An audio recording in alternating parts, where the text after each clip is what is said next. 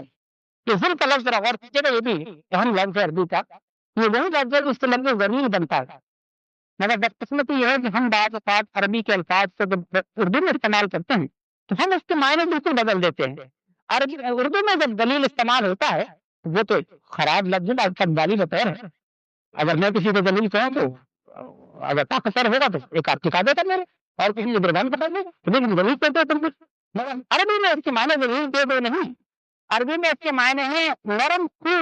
اور بعض بات اس سے قرآن نے بحیثیت خوبی کے بیان کیا. سورہ مائدہ فرمایا یا ایھا الذین آمنوا من یرتد منکم عن دینہ فسوف یأتی اللہ بقوم یحبهم ویحبونہ. اے ایمان والو، اگر تم میں سے کوئی اپنے دین سے پھر گیا تو پھر کیا؟ اللہ تعالیٰ کسی دوسرے قوم کو لے آئیں گے، اور وہ قوم کیسی ہوگی؟ یحبهم، اللہ تعالیٰ ان کو محبوب رکھیں گے، ویحبونہ، اور وہ اللہ کو محبوب رکھیں گے. اور ان کی صفات کیا ہوں گی؟ اذلۃ علی المؤمنین اعزۃ علی الکافرین. ان کی صفات میں سے صفت ہوگی، یہ صفت ہوگی کہ وہ مومنین کے ساتھ نرم دور رویہ رکھیں گے. ان کا رویہ وہ ہوگا جو سورہ فتح میں فرمایا رحماء بینہم. مومنین کا رویہ تو یہ ہے کہ رحماء بینہم، آپس میں ایک دوسرے کے ساتھ ترحم کرتے ہیں، شفقت سے پیش آتے ہیں. وہی بات میں فرمائی کہ اذلۃ علی المؤمنین، وہ مومنین کے ساتھ نرم دور رویہ رکھیں گے، اعزۃ علی الکافرین، اور کافروں کے مقابلے میں وہ سخت ہوں گے. تو یہاں جو اذلہ ہونا ہے، ذلیل ہونا ہے، یہ ذلیل ہونا ان معنوں میں نہیں ہے، یہ دراصل نرم ہونے کے معنی میں. صحابہ کرام رضوان اللہ تعالیٰ علیہ مجمعین کو خطاب کر کے کہا جا رہا ہے سورہ آل عمران میں وَلَقَدْ نَصَرَكُمْ بِبَدْرٍ وَلَقَدْ نَصَرَكُمُ اللَّهُ بِبَدْرٍ وَأَنْتُمْ أَذِلَّةٌ فَاتَّقُوا اللَّهَ لَعَلَّكُمْ تَشْكُرُونَ. فرمایا کہ تمہیں اللہ تعالیٰ نے بدر کے میدان میں بھی نصرت عطا فرمائی تھی، وَأَنْتُمْ أَذِلَّةٌ، اور تم اس وقت بڑے قوی تھے، نرم تھے. یعنی کفار کے مقابلے میں تمہاری تعداد کیا تھی؟ اب اگر وہاں ذلیل کے معنی آپ یہ لیں کہ نعوذ باللہ صحابہ کرام رضوان اللہ تعالیٰ علیہم اجمعین اردو والے معنوں میں ذلیل نہیں، سوال ہی نہیں کرتا ہوتا. نرم، تو وہی یہ نرم کا لفظ ہے جو ذل سے آتا ہے. تو یہاں کہا گیا کہ وقت اللہم جناح الذل من الرحمت، تم اپنے یہ دونوں بازو شفقت اور رحمت اور نرم جوئی کے ساتھ اپنے والدین کے آگے پھیلا دے. کیا کہا جا رہا ہے؟ کہ ان کے آگے جھک جاؤ، ان کے آگے بچھ جاؤ. تو گویا مثبت جو آپ سے دو رویے درکار ہیں، ان کی ایک انتہا یہ ہے کہ آپ کم از کم ان کے ساتھ میٹھا بول تو بولیں، اور دوسری انتہا یہ ہے کہ ان کے سامنے آپ جھک جائیں، آپ بچھے جا رہے ہیں. میں آپ سامنے سے حدیث پیش کروں گا وقت کی مناسبت سے انشاءاللہ، اس سے آپ یہ کہیں گے کہ بچھے جانے کا کیا انداز ہے جو ہم سے مطلوب. تو یہ بے مثبت باتیں ہیں جو کہی گئی. اور آخری پانچویں بات کہی گئی کہ وقر رب ارحمہما کما ربیانی صغیرا، اور یہ بھی دعا مانگا پھر اے رب ان کی مغفرت کر دے جیسے کہ انہوں نے مجھے بچپن میں پالا. آپ غور کیجیے گا، وقر رب سے دعا مانگو، کس سے؟ رب سے. اپنے رب سے دعا مانگو. اللہ کے لیے لفظ رب استعمال کیا گیا. اور کیا دعا مانگو؟ ارحمنا، اے رب ان پر رحم فرما دونوں پہ، کما ربیانی صغیرا، جیسے کہ انہوں نے مجھے بچپن میں پالا تھا. ان کے پالنے کے لیے لفظ رب استعمال کیا قرآن میں، اللہ کے لیے بھی لفظ رب استعمال کیا. اور ہر کسی قرآن کے الفاظ اللہ بے معنی نہیں ہے کہ بلا وجہ نہیں ہے. اللہ نے اپنے لیے لفظ رب اس لیے استعمال کیا کہ والدین کے پالنے کو ربیانی کہا گیا، انہوں نے مجھے پالا. معنی کیا ہے کہ آپ کا خالق حقیقی تو دراصل اللہ ہے، خالق مجازی والدین ہیں. والدین اللہ تعالیٰ نے ان کو ذریعہ بنایا ہے کہ دنیا میں لانے کا ذریعہ آپ کے والدین ہیں. ٹھیک ہے، پالنے والا تو اللہ ہے، مگر دنیا میں پالنے والے آپ کے والدین. یہ دراصل بات ہے جو کہیں جانے اور کسی یہ پھر وہ بات آئی کہ میرے والدین تو مجھے ساری عمر پالتے ہیں، آج بھی پالتے ہیں. اگر آج جبکہ ہم اور آپ اپنی دانش میں بالکل انڈیپینڈنٹ اور آزاد ہیں اور اپنے اپنے پیروں پہ کھڑے ہیں، اگر آج بھی والدین موجود ہیں تو وہ بھی پھر ان کے بس میں ہوگا ہمارے لیے، وہ آج بھی کریں گے. ان کے لیے ہم آج بھی ان کے چھوٹے بچے ہی جیسے ہیں. مگر جب پالنے کا ذکر کیا گیا تو بچپن کا ذکر کیا گیا. چھوٹی کی باتیں ہو رہی ہیں نا، پال سے تو والدین ہر وقت ہیں، مگر جس محنت اور مشقت کے ساتھ والدین اولاد کو بچپن میں پالتے ہیں وہ آپ انہیں سے پوچھیے جن کی اولادیں ہیں. کسی باپ سے پوچھیے کہ اس کا بیٹا اور بیٹی کبھی بیمار ہوتا ہے تو کس طرح اور لگن سے ڈاکٹر کے لیے بھاگت ہوتا ہے. کسی ماں سے پوچھیے کہ جب اس کے رات سے اس کے بچے کے پیٹ میں تکلیف ہوتی ہے تو کیسے چہل پہل کے ساری رات آنکھوں میں تاج دیتی ہے اپنی اولاد کو گود میں لیے ہوئے، صرف اس لیے کہ اس کو چین کی نیند آ جائے، اس کے چین کے لیے اپنی ساری راتوں کی نیند کو وہ تیاگ کر دیتی ہے۔ تو جس مشقت اور محنت کے ساتھ والدین بچپن میں پالتے ہیں وہ دراصل چھوٹی کی محنت اور مشقت ہے۔ یہ وہ وقت ہوتا ہے جبکہ کسی انسان کو اپنی حاجت کا خود پتہ نہیں ہوتا کہ مجھے چاہیے کیا کیا۔ بچہ روگا، اب اس کو تو نہیں معلوم کہ مجھے تکلیف کیا ہے، اب یہ تو اس کے والدین ہیں اندازہ لگا رہے ہیں کہ پیٹ میں تکلیف ہے تو کیا پریشانی ہے، تو بھوک لگی ہے۔ تو انسان اتنا اس وقت مجبور اور وزیر ہوتا ہے کہ اس کو اپنی حالت کا خود اندازہ نہیں، اور اس وقت اس کے والدین پال رہے ہیں کہ چھوٹی کا لمحہ ہے پالنے میں۔ چنانچہ چھوٹی کی بات کی گئی کہ جیسے انہوں نے جس مشقت اور محنت کے ساتھ مدعو زمانے میں پالا تھا، یہ رب اسی انداز میں آج تو ان پر رحمت فرما۔ یہ وہ دعا ہے جو ہمیں تلقین کی گئی ہے۔ روایت میں آتا ہے نبی کریم صلی اللہ علیہ وسلم نے کہا کہ خاص طور پر جب تمہارے والدین اس دنیا سے رخصت ہو جائیں، ایک نیکی کا کام تم جو کر سکتے ہو تو ان کے لیے دعا نہیں رکھو، اور دعا یہ ہے جو تلقین کی گئی ہے کہ رب ارحمنا کما ربیانی صغیرا۔ اگر آپ چاہوں گا کہ اس دعا کو ہم یاد بھی رکھیں اور اس دعا کو ہم اپنی نمازوں کے بعد کی دعا میں معمول اپنا بلائیں کہ ہم اپنے والدین کے لیے دعا مانگا کریں کہ رب ارحمنا کما ربیانی صغیرا۔ آپ غور کیجیے کہ 5 باتیں ہیں جو ہم سے کہی گئی ہیں، 2 جس میں نے کیا منفی، 2 مثبت اور 1 آخرت سے متعلق۔ اب میں چاہوں گا کہ مختصراً آپ کے سامنے، کیونکہ یہ موضوع بہت اہم ہے اور ہمارے دین کا مزاج یہ ہے کہ جو موضوع اتنا اہم ہوتا ہے اسی مناسبت سے آپ کو قرآن کی بھی آیات مل جائیں گی اور اسی مناسبت سے آپ کو احادیث کے احکامات بھی مل جائیں گے۔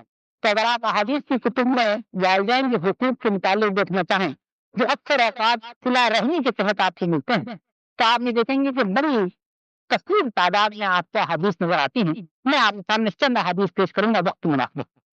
ایک دفعہ نبی اکرم صلی اللہ علیہ وسلم سے پوچھا گیا کہ اللہ تعالیٰ کو سب سے محدود عمل کون سے پسند ہے، کون سے اعمال ایسے ہیں جو اللہ کو محدود ہیں؟ فرمایا وقت کے اوپر نماز ادا کرنا، اور یہ تصریح کس بات کی ہو رہی ہے؟ ان صلاۃ کانت علی المؤمنین کتابا موقوتا، پورا نشاط کی جو آیت ہے کہ نماز کو اللہ تعالیٰ نے مومنین پر وقت کے ساتھ فرض کی ہے، تو فرمایا کہ وقت کے اوپر نماز ادا کرنا، والدین کے ساتھ فرما برداری سے پیش آنا، بالوالدین احسان، اور اللہ کی راہ میں جہاد کرنا۔ اور کیجیے گا اللہ کی راہ میں جہاد کرنا جو ہے وہ والدین کی فرما برداری کے بعد ہے۔ لہٰذا وہ روایت آپ کے گھر میں آئی کہ صحابی تشریف لے آئے جہاد فی سبیل اللہ کے لیے نبی اکرم صلی اللہ علیہ وسلم کے پاس شامل ہونا چاہ رہے ہیں۔ پوچھا تمہارے والدین حیرات ہیں؟ 1 یا 2 آدمی یاد کرتا ہے تو ان کا والدہ صاحب حیات، میں نے کہا ان سے اجازت لی، میں نے کہا اجازت نہیں لی، کس حال میں چھوڑ کے آئے؟ رو رہی تھی میرے آنے سے، کہا واپس چلے جائے، جس طریقے سے ان کو بلایا ہے اسی طریقے سے ان کو ہٹاؤ، تم جہاد میں شامل نہیں ہے۔ کیجیے جہاد فی سبیل اللہ کے اوپر افضلیت دی جا رہی ہے کہ والدین بھی جا کر خدمت کرو۔ جو حدیث شہادات کی سنی کہ ایک دفعہ تشریف لائے نبی اکرم صلی اللہ علیہ وسلم خطبہ دینے کے لیے اور منبر پر تشریف لے جا رہے ہیں۔ اب یہ لگتا کہ آپ کے لیے وہ لکڑی کا منبر بن چکا تھا جس کے 3 سیڑھیاں جس کو آپ کہتے ہیں وہ تھی، اور یہ مدینہ منورہ کے کافی بعد کی زندگی کا واقعہ ہے، یہ بھی بہت تفصیلی واقعہ ہے۔ وہ منبر بنا کے صفائی اس میں ملی تعداد 3 سیڑھیوں پر قدم رکھ رہے ہیں۔ حدیث میں آتا ہے کہ پہلی سیڑھی پہ آپ نے قدم رکھا، آپ نے کہا آمین، دوسری پہ قدم رکھا، کہا آمین، تیسری پہ قدم رکھا، کہا آمین، اور یہ کہہ کر کھڑے ہوئے خطبہ دیا۔ وہ بڑی حیران کہ نبی کریم صلی اللہ علیہ وسلم پہلے تو کبھی نہیں کرتے تو ایسے کہ ہر سیڑھی پہ آمین کہا اور خطبہ دیا۔ چنانچہ کسی نے ہمت کر کے پوچھا کہ اے اللہ کے رسول صلی اللہ علیہ وسلم آج آپ نے 3 دفعہ آمین کیوں کر دی؟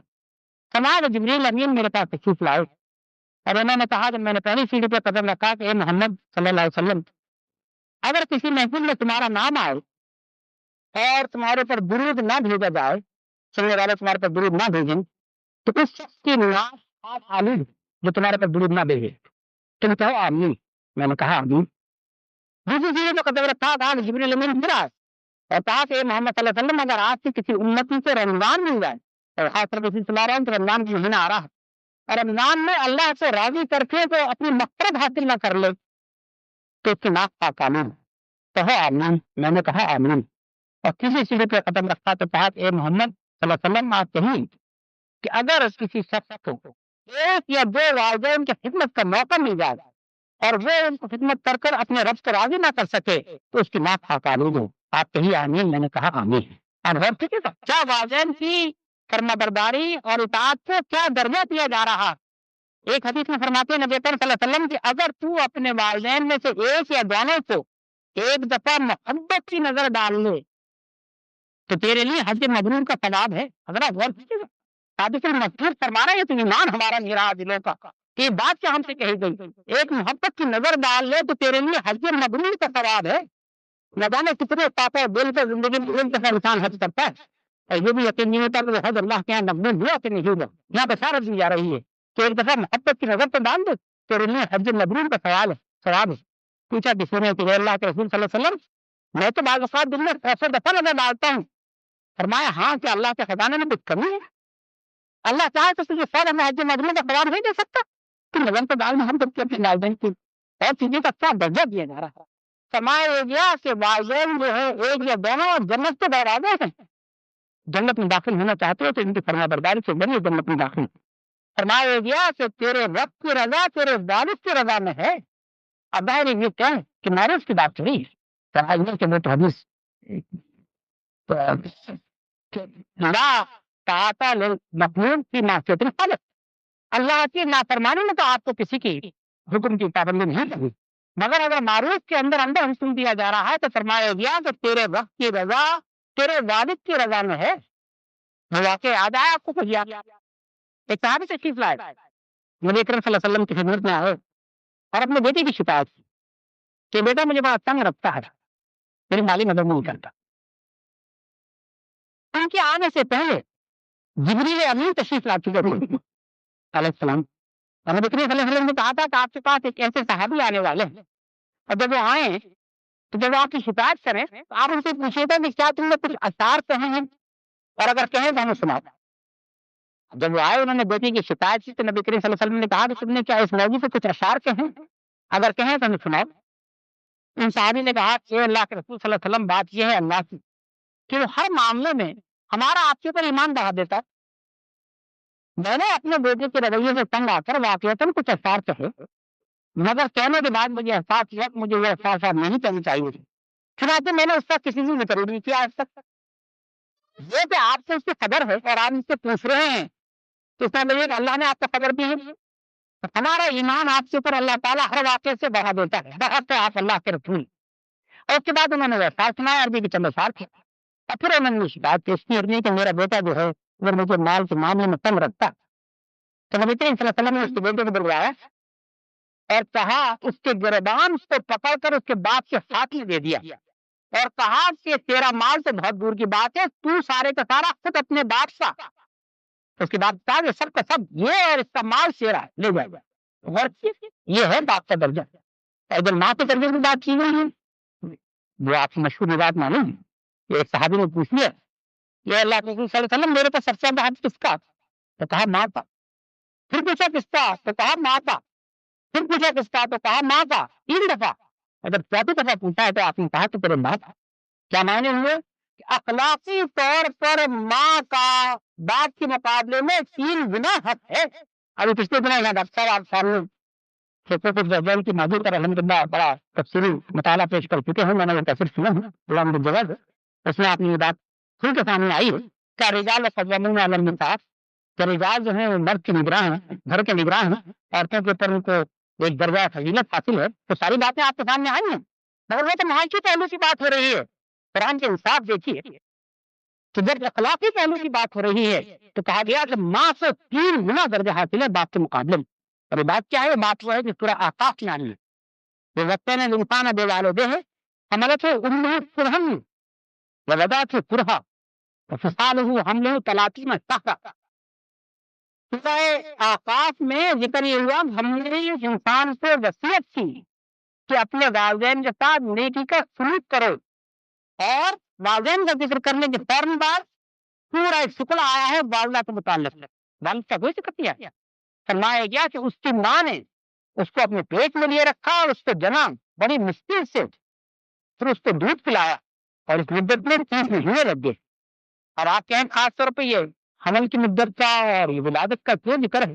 ان حضرات بات یہ ہے کہ میں اور آپ مرد حضرات اس چیز کو نہیں سمجھ سکتا کہ عورت کیا دقتیں اور تکلیفیں اٹھاتی ہے. یہ ہم اور آپ صرف پڑھ سکتے ہیں، نہیں سکتے، دیکھ سکتے ہیں.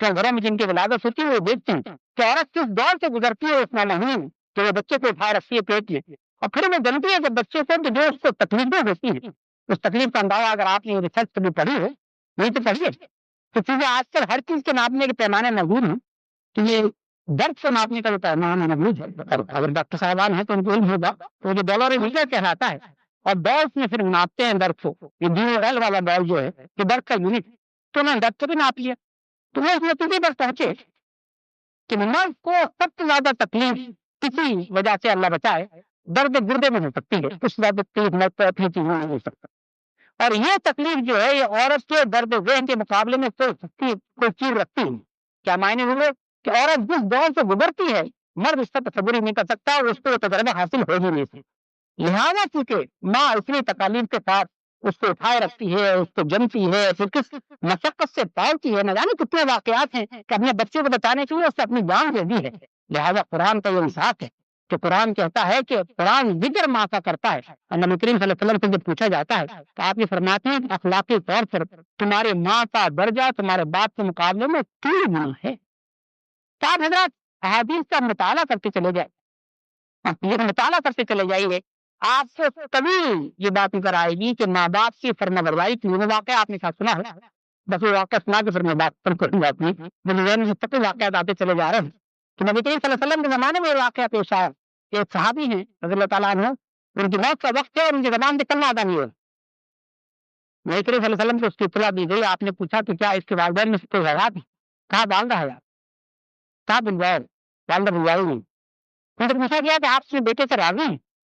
انہوں نے کہا نہیں، میں اس سے ناراض ہوں۔ کیوں ناراض ہے؟